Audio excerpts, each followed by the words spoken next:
அன்பிற்குரிய நண்பர்களே, அனைவருக்கும் வணக்கம். நம்ம காணிநிலம் டீல் வித் பில்டிங் சேனலில் சுருங்கச் சொல்லல்ங்கிற தொடரோட 5வது வீடியோ இது. முந்தின வீடியோக்களோட லிங்க்கை டெஸ்கிரிப்ஷனில் கொடுத்துருக்குறேன். தேவைப்படுறவங்க பாருங்கள்.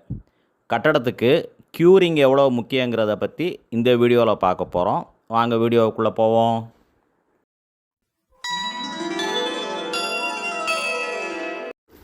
நண்பர்களே, நம்ம கட்டுற கட்டடத்துக்கு தண்ணி ஊற்றுறது தான் க்யூரிங்னு நம்ம எல்லாருக்கும் தெரியும். அதுக்கு பின்னால் உள்ள அறிவியலை தெரிஞ்சுக்கிட்டா தான் க்யூரிங் எப்படி கட்டடத்துக்கு பலம் தருங்கிற டெக்னிக்கல் உண்மையையும் க்யூரிங்கோட முக்கியத்துவத்தையும் தெரிஞ்சுக்கிற முடியும். முதல் பாயிண்ட்டு, க்யூரிங்கோட அறிவியல் என்னன்னு பார்ப்போம். கட்டடம் கட்டும்போது போடுற சிமெண்ட் கலவையில் அது காங்கிரீட்டாக இருந்தாலும், செங்கக்கட்டாக இருந்தாலும், பூச்சாக இருந்தாலும், நம்ம சேர்க்குற தண்ணி சிமெண்ட்டோடு சேர்ந்து ஒரு கெமிக்கல் ரியாக்ஷன் நடந்து சிமெண்ட்டு இருக்கிற ப்ராசஸுக்கு ஹைட்ரேஷன்னு பேர். இந்த ப்ராசஸ் 3 வாரத்துக்கு தொடர்ந்து நடக்கணும்.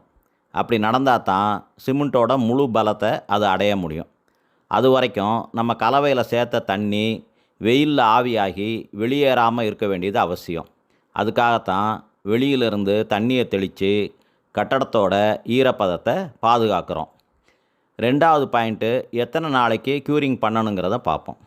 செங்கக்கட்டுக்கும் பூச்சுக்கும் குறைஞ்சபட்சம் 1 வாரமாவது க்யூரிங் பண்ணணும். தேவைப்பட்டால் 15 நாளைக்கு கூட பண்ணலாம். காங்கிரீட்டை பொறுத்த வரைக்கும் பாத்தி கட்டி 3 வாரத்துக்கு தண்ணி நிப்பாட்டணும்.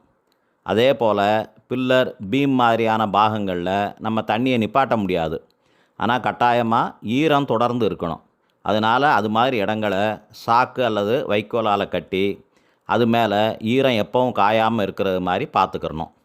3வது பாயிண்ட்டு, செங்கக்கட்டு போடும்போது செங்கலை முதல்லையே தண்ணியில் நனைச்சி கட்டணும். அப்போ தான் கலவையில் நம்ம சேர்க்குற தண்ணியை செங்கல் உரியாமல் இருக்கும். அதே மாதிரி பூச்சி பூசுறதுக்கு முன்னால் சுவரை தண்ணியை ஊற்றி நல்லா நனைக்கணும். இதுக்கு ப்ரீ க்யூரிங்னு பேர். 4வது பாயிண்ட்டு, காங்க்ரீட் போட்ட ஆரம்ப நாட்களில் க்யூரிங் பண்ணுறது ரொம்ப முக்கியம். அதுலேயும் ரெடிமிக்ஸ் காங்க்ரீட் போட்டால் காங்க்ரீட் முடிஞ்ச 6வது மணி நேரத்தில் இருந்து தண்ணியை ஸ்ப்ரிங்கிள் பண்ண ஆரம்பிச்சிடணும். இல்லைன்னா ஹேர் கிராக்கு விடும். இப்போ எப்படி க்யூரிங் பண்ணணுங்கிறத சொல்லிட்டேன். அப்படி பண்ணலைன்னா என்ன ஆகுங்கிறத பார்ப்போம். சிமெண்ட்டு அதனோட முழு ஸ்ட்ரென்த்தை அட்டைன் பண்ண முடியாமல் போயிடும். இதனால் பில்லர், பீம், ஸ்லாப் மாதிரியான காங்க்ரீட் ஸ்ட்ரக்சர்ஸு சீக்கிரமே வீக் ஆயிரும். பூச்சில் வெடிப்பு வந்துடும். செங்கக்கட்டில் கலவை இறுகாமல் விரலை வச்சு கீறினாலே உதிரும். அதனால் க்யூரிங்கில் ரொம்ப கவனமாக இருங்க. நன்றி நண்பர்களே. அடுத்த வீடியோவில் சந்திப்போமா?